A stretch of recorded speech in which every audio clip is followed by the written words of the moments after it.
Well, good morning, everyone, or afternoon, whatever your time zone may happen to be. It's morning for me. Happy Valentine's Day. And today we're going to talk about Power Apps. My name's Hilary Stupa, and I'm a developer here at Qdabra Software. So moving right along, because as usual, I have a lot to talk about. Um, Today's topics, we're going to look at a new experience for sharing your Power Apps. We're going to talk about some new options in the designer. We're going to look at some new functions and improved features. And I have a slide that is a bunch of training resources. So be sure you get a copy of the slide deck after this. I'll send stuff out to you so that you can check out those links. There's some interesting white papers and so forth that you might want to investigate. You guys are going to probably notice if you've been to any of my webinars before that my slides are a lot more glamorous than they usually are. PowerPoint has this new feature in it, at least in the Office 365 version, called Design Ideas. And I was like, oh, you want to make my slides look better? That's great, because I'm a dev, and if I had my way, I would be presenting everything in Notepad++, right? So I think you can expect a higher class of slides from me going forward if PowerPoint is willing to do the work for me. So let's take a look first at the new sharing experience. Now, I'm going to kind of bounce back and forth. Hopefully nobody gets vertigo here between the slide deck and the browser, because I want to actually show you this stuff as we go through it. I prefer doing that over kind of demoing all at once after talking about everything. I think that's a little hard to keep track of.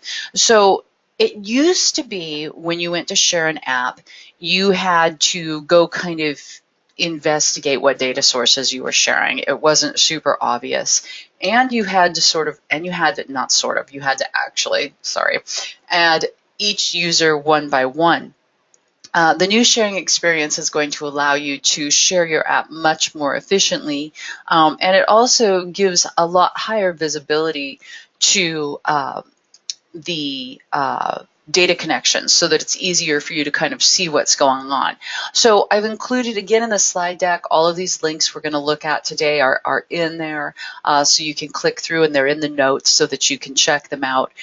This is the actual announcement for the new sharing experience. And if we go and we look at one of my demo apps here, and I go to share this one, for example, you'll see as this pops up that I'm not seeing the data sources here by default. But when I go to add someone to share with, this was something that confused me when I started looking at things. When I go to add someone to share with, you can see what we've got here in terms of data connections, so I know what I'm sharing with. You can already see that she can use this app, but I could make her a co-owner here. And if there were multiple people that I wanted to make a co-owner of the app at the same time, I could select them all. So you can see I'm adding people over here as my new users. We've got 2 users selected. The permissions are outlined up over here on the right, saying that these users can access this app already, but I've got the option of making them a co-owner.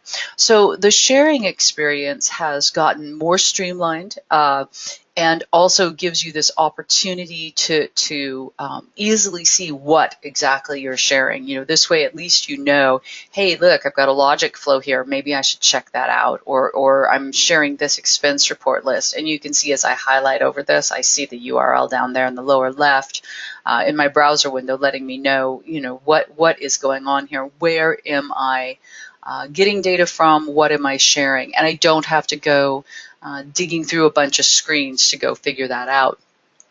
So that's the new sharing experience, and I think it's definitely helpful in terms of providing some deeper visibility into what exactly you're sharing. Some new designer options, and one of these I'm super excited about, and I'm going to spend some time on. But first off, we've got a display names feature. This is for common data service. I don't know if anybody is, I haven't used common data service much. I think it's interesting. but right now, most of my app development has focused on SQL, either on-prem or Azure, or SharePoint. And so the common data service isn't something I've explored a lot. However, there's a lot of features and functionality being added around it. So it's definitely something to keep on your radar. At any rate, display name setting provides friendly names and formulas. And let's just take a quick look at that. Now, one thing about the display name setting is, here's the announcement, is it is under experimental features. And so you'll notice that preview might refer to an experimental feature. It might refer to the preview environment, which we're going to talk about here in a bit. So sometimes you do have to do a little hunting and pecking to figure out where something applies. But they make it clear here in the announcement that this is an experimental feature and you can go turn it on and off. Now, experimental features, those get turned on per app. Okay, so if you turn on an experimental feature, it's kind of, I mean, I guess it's kind of clear. I didn't pick up on it right away, but it's under the app settings for that specific app.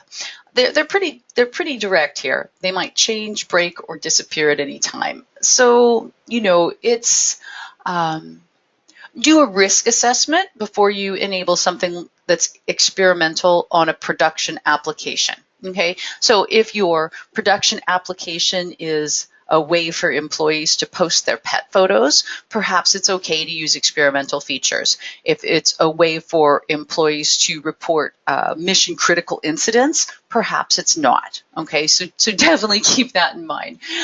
However, this particular feature is it's pretty minor, and it's under preview features here. So you've got preview features and experimental, and it's use column display names. And what that means is if your SharePoint column has an ugly name, like this one, it's a column with a space in it, then you can turn this on and be able to have your formulas use a prettier name. So if we turn that on and we go back, it should have cleaned itself up. There it did. I had to click away and click back on it. So you can see now the column name is in single quotes, kind of indicating an alias there, and it's a nice display name, doesn't have the X underscore, etc. stuff in it. So that's something you can turn on and off pretty easily, and go ahead and give that a try for your formulas to make just readability a little more enhanced. Next is the preview environment. So the preview environment is different from preview features or experimental features on apps themselves. Environments in PowerApps I tend to think of them as sandboxes. You've got your production environment, and then you can have a test environment, and you can have a preview environment. And the preview environment is where they roll out new features in order to have a place for us to basically pay to test them for them, so we can give stuff a try. So to create a preview environment, I have a link that's on components. Here it is. Nope. All right. I don't have a link up, but there is a link in the slide deck for creating a preview environment to describe how to do it. We weren't going to walk through it anyway, but basically you create a new environment and you set it to be a preview environment. One of the things that's in preview right now, in the preview environment right now, is components. So components are a method for creating kind of a little building block. So you can create a component that you can then export and reuse in other apps. So this mentions in the post on the new feature, it says, you've got this useful group of controls, and then you're copying and pasting it into each screen of the app. And then you want to make a change, so you have to change every single screen in the app. Or you have a component that is super useful to you. Like, for example, it's a header that has your company logo. I'm not going to say logo, but has a company, or has some company colors in it, or some specific title or something like that. Or there's a block of fields that you find yourself recreating again and again and again. So for those of us who are InfoPath developers, think template parts. It's that kind of a thing. You can export them and import them. There are some caveats, and we're going to look at those. The master instance of your component, so the app wherein you create your component, is the only one that's going to automatically update if you change the component. This is because to use your component in other apps, you export it and then import it. So it's just something to be kind of aware of. If you are going to be making a big overhaul, then every place you've been using this outside of the app wherein the component was developed, you're going to end up having to re-import it. Keep that in mind. Right now, you still can't package images up with them. I found this out yesterday. Collections, it says it's not fully supported. They say data sources are not saved with components. I had a different experience. I had the experience that I couldn't actually use a data source in my component, but that could have just been me. Here is the full documentation, and I ended up having to really walk through this in order to understand what all I needed to know. But we're going to do kind of a little highlight of components here. Before I show you my component, I want to, why can't I just remember to open things in design mode instead of always opening in play? Let me hit edit there. Before I show you my component, I want to show you where I stole it from, and that is this post right here, the custom rating control. And it's under UX patterns, numeric, up, down, etc. So there's a link for this in the slides. However, I will warn you that I was unable to import the samples from the link, and that's why I decided to just, kind of build my own. So I'm going to skip this. Okay, so you have got to, in your app, under App Settings, go find Components, and they are under Experimental Features. You have to turn them on. Okay, so then once you turn Components on, then back here you'll see next to Screens, you'll see Components comes up. To create a new component, you can click New Component. You can also import and export components. So those samples that I just showed you the link for, I tried importing those components and I had no luck. I didn't have an error, they just didn't import. So I'm not certain if something's changed in components that made those no longer usable, but regardless, I DIY'd my own little heart rating, and I'll include that with the slides today. I'll export it so you can, if you create a preview environment, you can import it. To import a component, you just go under Import Components. You go find it. It's a and maybe I've got some under Downloads. Yeah, it's an MS app file, and then you can import it into a different app. Okay, so that's how you import and export components. Now, if I were to make a change to this component inside of this app, that change would be reflected in this app. But any other app that uses the component would not see that change. Hopefully I'm being clear there. One of the cool things about components, aside from the fact that you've got something reusable, is you can create input and output properties. So that's what we've got over here. We've got, I'm just going to make this a little wider because I've got this meeting thing hanging out in the way. Okay, so I've got rating result, which is an output property, which means when somebody sets this rating, I can get the result back into my parent app.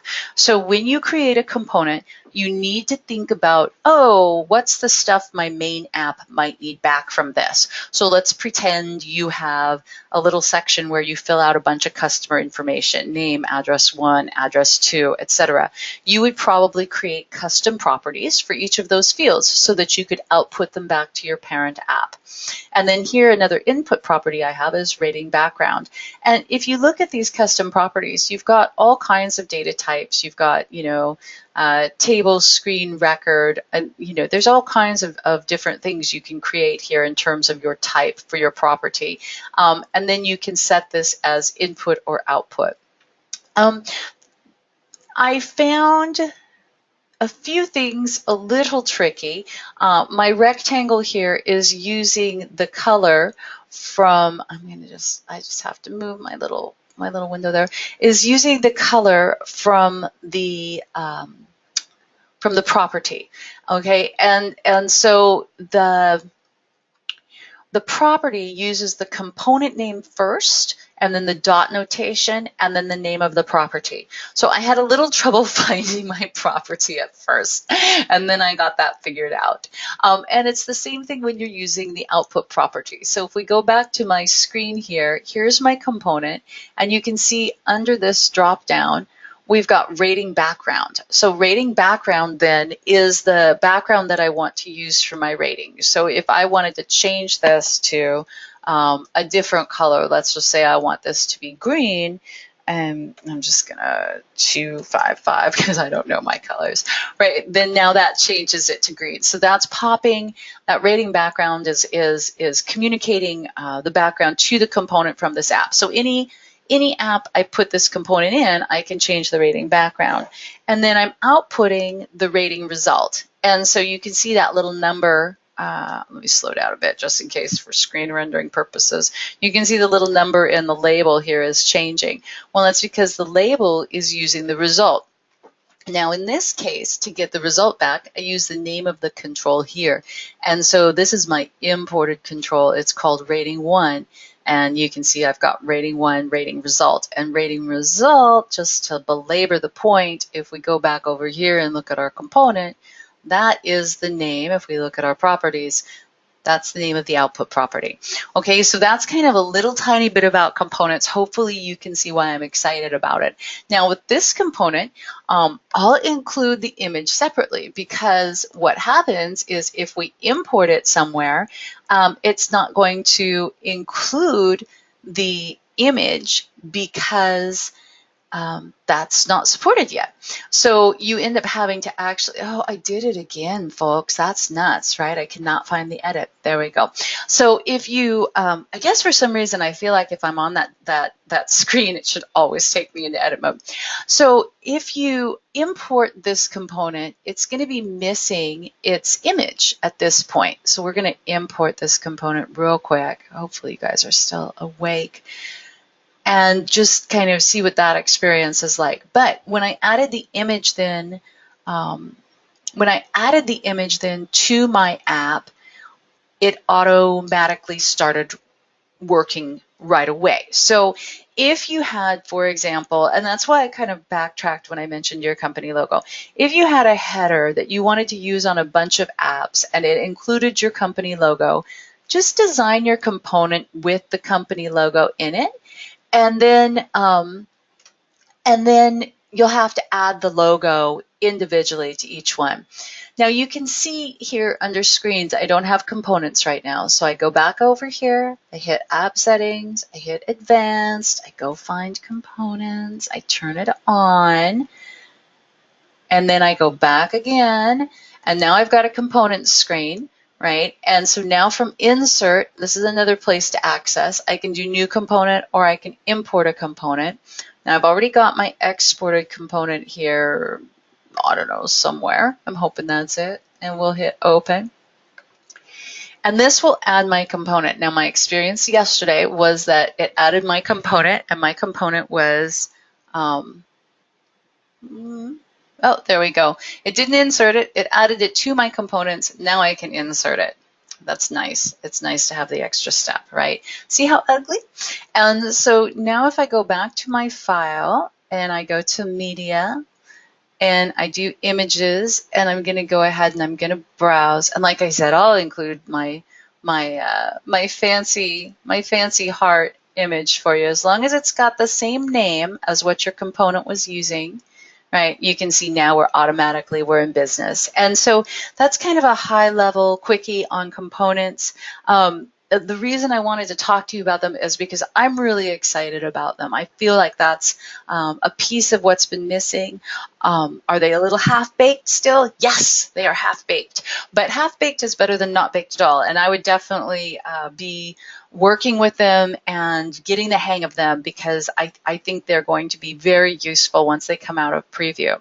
The next thing I wanted to talk about was connected screens. The announcement indicated that this should help us develop faster, and I think it will. I'll go ahead and just show them to you here. You can see we've got email, people, meeting, and calendar. I think I've got, there we go. These are the pre-built screens announcement. So you can see it takes advantage of Microsoft Graph and some of the already available connectors. So if you were to add a calendar, or if you were to add a meeting, or if you were to add people, it just automatically adds some of the things you need to use that. So if we go back here, if we find the right place, there we go. And let's just insert a people screen. So it's going to go ahead and insert the screen for me and add some data connection magic for me, so that I don't have to do all of the lifting myself. And the intention here is to give you some of the Office 365 stuff that you're already using and needing to use in a more streamlined fashion, so that you do not have to kind of build everything yourself. And so this is already set up with a people search. If I hit play and I'm gonna type in Karu, you can see here comes my person already. So it's just some pre-built screens that you should go ahead and things that you should go ahead and play with, get a sense of, so that you've got them to use when you need them. Okay. There's also some enhanced grouping available for the tree view, and there's some other tree view improvements to make navigation a little easier. If you've built any larger apps at this point, you'll have found that tree view was not always your best friend. So here's the announcement on it, and they're basically, the default state has a few more things collapsed. When you expand things, it doesn't default to expand everything. When you select something, when you select a control, it's going to automatically scroll to it for you in the tree view, and you're going to find that search is working a little better for you now too. So definitely, if in the past you found this tree view a little clunky or a little frustrating, I think this test app is probably a sad one to show this on, because I think it's not very, it doesn't have a lot of stuff on it. But if you found tree view clunky or frustrating, you definitely should check out the changes there. Another thing that's been added under experimental is some advanced grouping capabilities. So I think it's under enhanced group control. There it is. So enhanced group control is going to allow you to nest groups. So if you've ever wanted to nest groups, it's going to let you do that. The enhanced group control also has its own properties, so you can now set the X and Y on the group itself. It's got its own, instead of it being related to the children. And also you'll see it under controls now, instead of always having to work from the tree view. So you can go, instead of having to create a group by right-clicking controls and selecting group in the tree view, you can actually intentionally add a group and then stick your controls in it. Again, that's under experimental, so it could change. But it certainly feels like it might be a better way to get things set up. One of the last things I want to talk about here under the designer options, this announcement was back in October.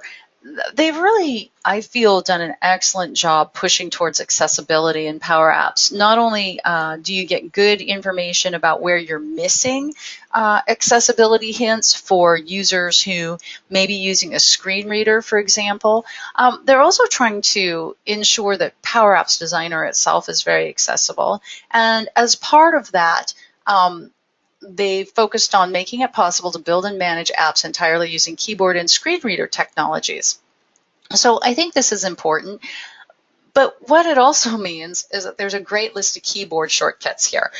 So if you are kind of a power keyboarder and you love using keyboard shortcuts, check out this list. I've included a link to this in the slides, so you'll want to take a look at that. So that's kind of some of the new designer stuff.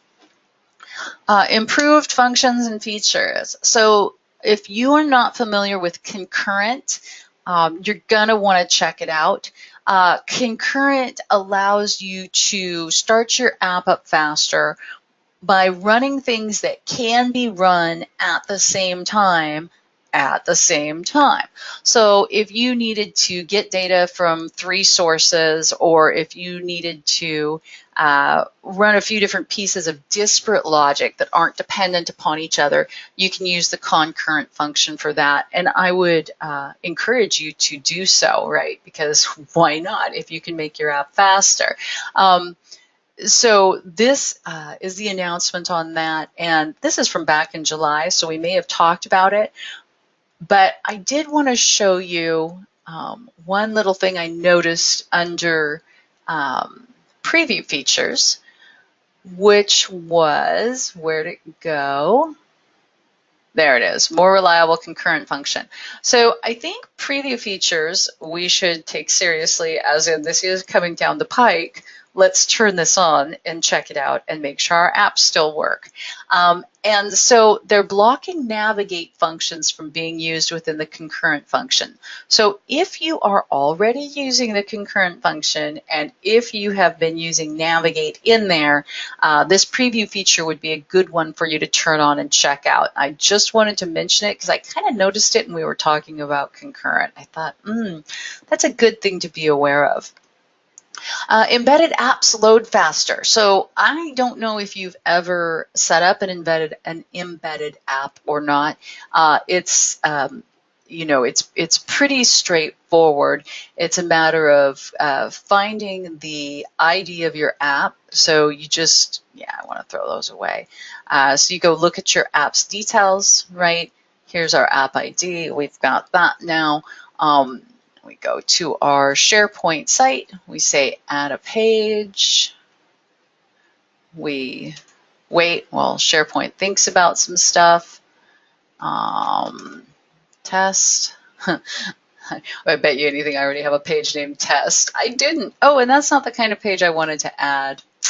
Well, rats, let's go back. I somehow ended up in the wrong mode. And we'll just try one more time and then we'll move on about our busy day. Edit page. I'm not getting a modern page here. Oh. All right. So regardless, you can just trust me on this.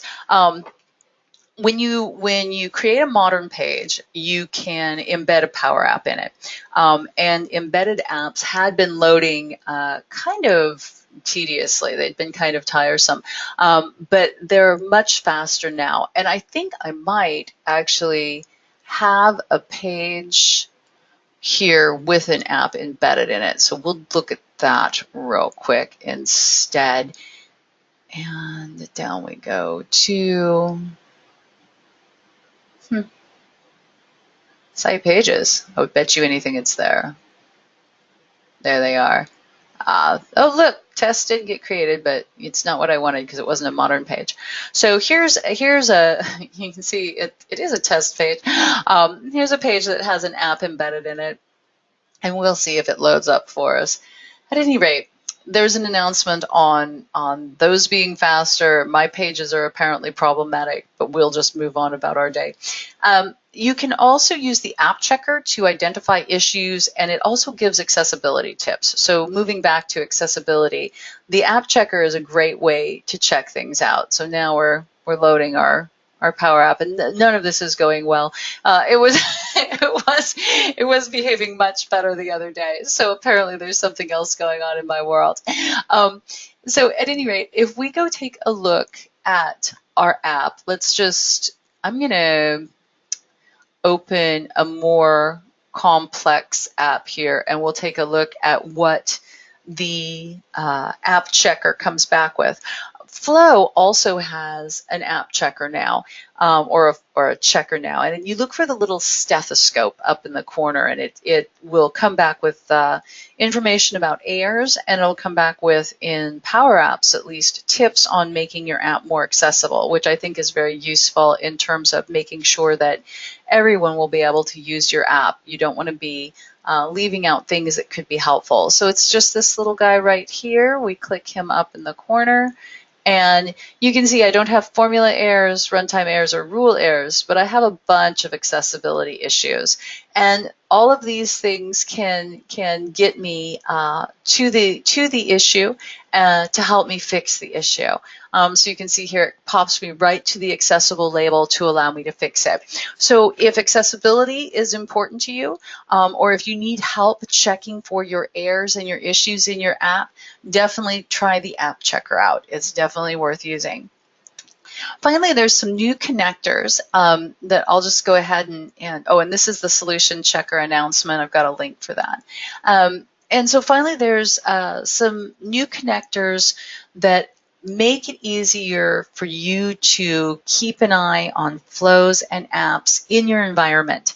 And so if you are an admin for your SharePoint site, if you need to be checking out what's new and what's going on in your environment in terms of new flows and new apps, you'll want to take a look at these connectors. You can build a flow that will check for new flows, for example, and send you an email about them. So all of these things can help you keep some behaviors under wraps, or keep a heightened knowledge of what's going on in your environment. And I think we all remember when we started using SharePoint, and then everybody in our org created sites and subsites, and the next thing you knew, we had a pile of spaghetti to sort through.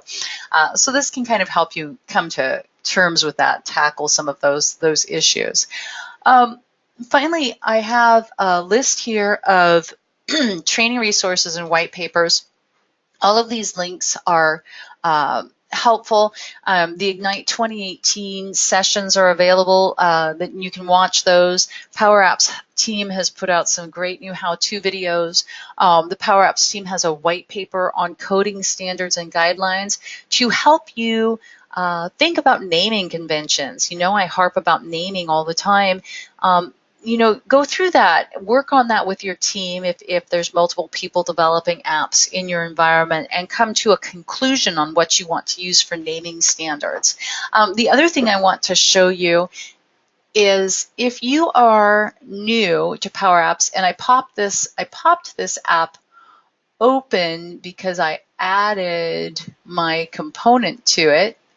But let's just find it. Here it is. So this app right here with all of its various screens is really cool, and it's based off an app sample that they have that's for training. And so what you can do is you can create a new app using this training app, and it has detailed steps and resources and everything else you might need to walk you through all kinds of steps for developing an app. So use PowerApps to teach yourself PowerApps, right? If you go, let me see here if I can, boop. All right, so if you go to Create and you scroll down, well, you don't even have to scroll down, you can see it's right here, PowerApps Training. So create a new app for yourself from PowerApps Training, and you can use PowerApps to learn PowerApps, which I think is a great option, and it will give you some hands-on skill building if you haven't had much of that, because I think it's really hard to learn things from just a theoretical standpoint. So that's kind of a quick overview of some of the great new features and things going on in PowerApps. If you have not tried it yet, I encourage you to try it. It's really slowly but surely becoming a mature product, and it's exciting to use something that's getting frequently updated, where new features are coming in frequently. If you're an InfoPath developer, which I think a lot of you probably are because that's how we all ended up here, it's after having worked for a while with a product that wasn't seeing any development, it's really fun as a developer to use something that is. If you're having trouble getting started with PowerApps, go check out that training app and just walk through it. Spend a little time every day with it, and you'll find that it makes the learning curve easier. I think there's an initial learning curve that's a bit of a jump, but I think that training app really is helpful. If you have any questions, feel free to just type them into the questions pane. I'll get you guys a copy of my little sample component with the image that's not going to import with it.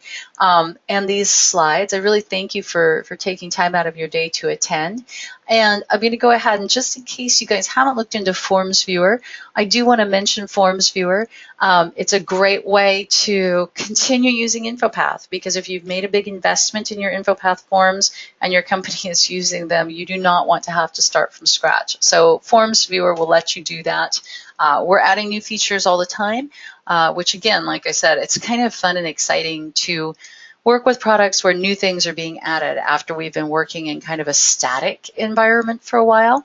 And plus there's Qdabra support available with Forms Viewer. So we're all here to help you out if you need it. So I am seeing a question, and let me just see if I can get it to pop up where I can see it. Okay, have you ever tried to take a SharePoint list in a gallery and move those into a collection? Take a SharePoint list into a gallery and move those into a collection. So in terms of copying a SharePoint list into a collection, I've certainly done that.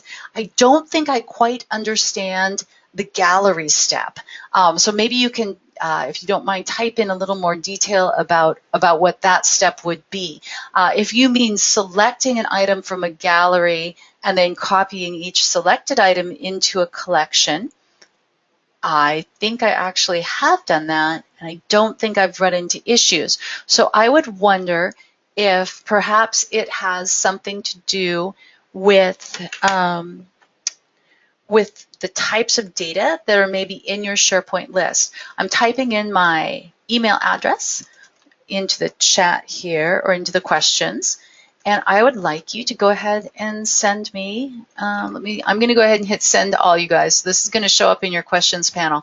So yeah, Michael, go ahead and just send me an email with some more details about what kind of issues you're running into.